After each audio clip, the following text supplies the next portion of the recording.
শুভ সকাল আমার প্রিয় বন্ধুরা, তোমরা সবাই কেমন আছো? আশা করছি তোমরা সবাই খুব ভালো আছো। দাদনামারার ছোট্ট একটা গ্রাম থেকে আমি পূজা তোমাদের সবাইকে স্বাগত জানাচ্ছি পূজার ব্লগ চ্যানেলে। 5টার সময় ঘুম থেকে উঠে দেখছি এভাবে বৃষ্টি হয়েই যাচ্ছে, বৃষ্টি থামার নাম নেই। পরশুদিন থেকে বৃষ্টি শুরু হয়েছে, কাল সারাদিন হয়েছে, আজ দেখো আজ সকালবেলা সারাদিন হয়েই যাচ্ছে। কাল সারা রাত খুব জোরে জোরে বৃষ্টি হচ্ছিল, তো জানি না বৃষ্টিটা কখন থামবে। তো বৃষ্টি মাথায় নিয়ে সমস্ত ঘরের কাজগুলো কিন্তু সেরে নিতে হবে। আর এই বৃষ্টিতে ভেজা মানে নিজের শরীরকে অসুস্থ করে ফেলা। তো পাশের পুকুর থেকে আমি জল এনেছি 1 বালতি, তো ভাবলাম এখানে বসেই বাসন মেজে নিই। তো যখন খুব জোরে জোরে বৃষ্টি হয়, বৃষ্টির জন্য আমি বাইরে বাসন মাজতে যেতে পারি না, তো এখানে বসেই বাসন মেজে নিই। কী বলো তো, একটু সাবধানে বাসনটা মাজতে হয়। কী বলো তো, ভাত বা কোনো সবজি কাটা যেন না পড়ে থাকে। তো সমস্ত বাসনগুলো ধুয়ে একটা গামলার মধ্যে জল আমি রেখে দিয়েছিলাম। সমস্ত বাসনগুলো ধোয়ার পরে সেই জলটা আমি বাইরে ফেলে তারপর কিন্তু বাসনগুলো ধুয়ে নেব।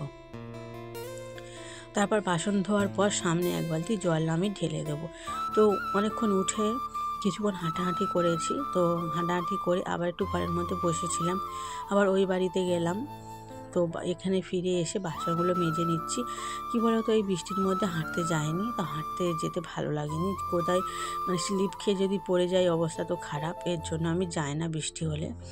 আর বৃষ্টির ওয়েদারে তো সবাই ঘুমাচ্ছে, তেমন একটা কেউ ওঠেনি। যেসব মানুষেরা কাজে যায় তারাই উঠে একমাত্র কাজে যাচ্ছে ছাতা মাথায় দিয়ে, অনেকে আবার যায়ও নি।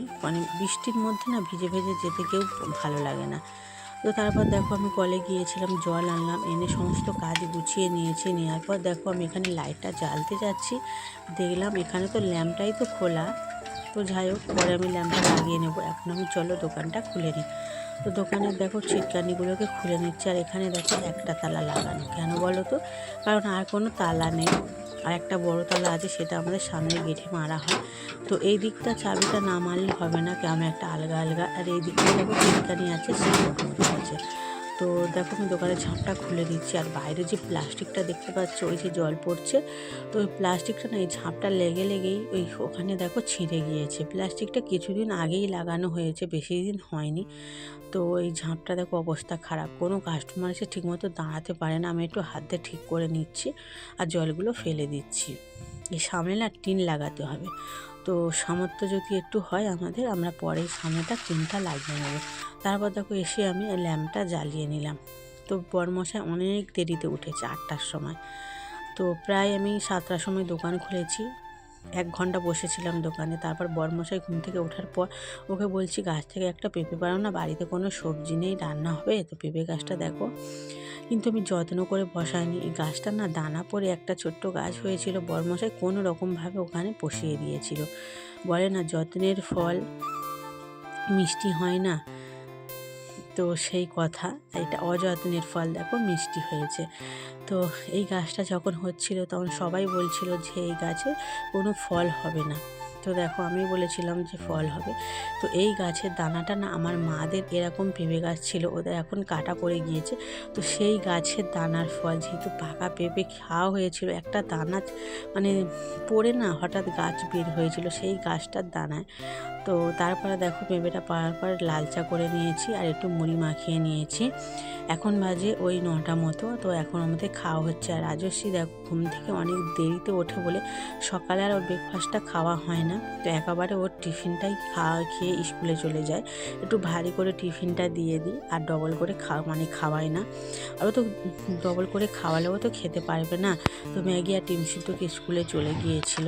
আর যেহেতু বারটা শুক্রবার, তারপর দেখো আমি স্নান করে একদম ঠাকুরকে পুজো দিতে চলে এসেছি। যেহেতু বারটা শুক্রবার, বড়মশাই রাজস্বীকে আনতে গিয়েছে। 1:30 ছুটি হয়, তো 1:20 বের হয়েছে। আর দেখো ওরা সব এলে একসাথে কিন্তু খাওয়া দাওয়া করবো। তো এখন দেখো বৃষ্টি এভাবে টিপটাপ পড়েই যাচ্ছে। আর ওই দেখো পুকুরের ধারটা এবারে করে নতুন করে বাঁধা হয়েছে, আর সেই হচ্ছে কল। এই রাস্তা থেকে ঘুরে ওখানে বাসন মাজতে যেতে হয়। এখন আর যাচ্ছি না, কারণ সাইডের পুকুরে অনেক জল হয়েছে, ওখান থেকে 1 বালতি করে তুললে আমার বাসন মাজা কমপ্লিট হয়ে যায়। তো স্নান টান করে বসে আছি, মন মেজাজ একদমই ভালো না, যেহেতু কি বলো তো এখন রুজি রোজগার নেই। তো আমাকে কাল পরশুর মধ্যে ডাক্তার দেখাতে হবে। তো ডাক্তারের টাকাটাও এখনও জোগাড় করতে পারিনি। মানে 700 থেকে 800 টাকা আমাদের মতো গরিব ঘরে প্রতি সপ্তাহে কিন্তু লাগবে। আমরা কোথা থেকে বা জোগাড় করবো বলো তো? তো তারপর বরমশাই আসার পরে ওকে বললাম আলু ভাতেটা একটু মাখাও, আমি রাজস্বীকে স্নান করিয়ে দিই। তো ওকে স্নান করিয়েছিলাম। রান্না করার পর একটু হাঁড়ি করে আমি জল বসিয়ে রেখেছিলাম। জলটা বেশ গরম হয়েছিল, ওকে স্নান করিয়ে জামা কাপড় পরিয়ে দিয়েছি। আর এখন দেখো নিজের আলু ভাতেটা নিজেই মাখছে রাজস্বী। আজকে দেখো মোটা চাল রান্না করেছি, যেহেতু ভাতের মধ্যে আমি অনেকগুলো ভাতে দিয়েছিলাম আলু সেদ্ধ, পেঁপে সেদ্ধ। তো আজকে রান্না করেছি দেখো পেঁপে সেদ্ধ, আলু সেদ্ধ আর মসুরির ডাল। তো অনেক দিন পরে ডাল খাওয়া হচ্ছে, যেহেতু এখন রুজি রোজগার নেই, ভালো মন্দ খাওয়াও নেই। আলু সেদ্ধ, ডাল আর পাঁপড় ভাজা, তো বেশ ভালোই খাওয়া। আমাদের মতো গরিব ঘরে এটাই পাচ্ছি, এটাই অনেক আমাদের কাছে। আর এই দেখো ডিম আর ভাজা করিনি, কারণ ডিমটা থাকলে কালকে রান্না হয়ে যাবে। একটু বুঝে শুনে খেতে হবে, সব একসাথে খেলে তো হবে না।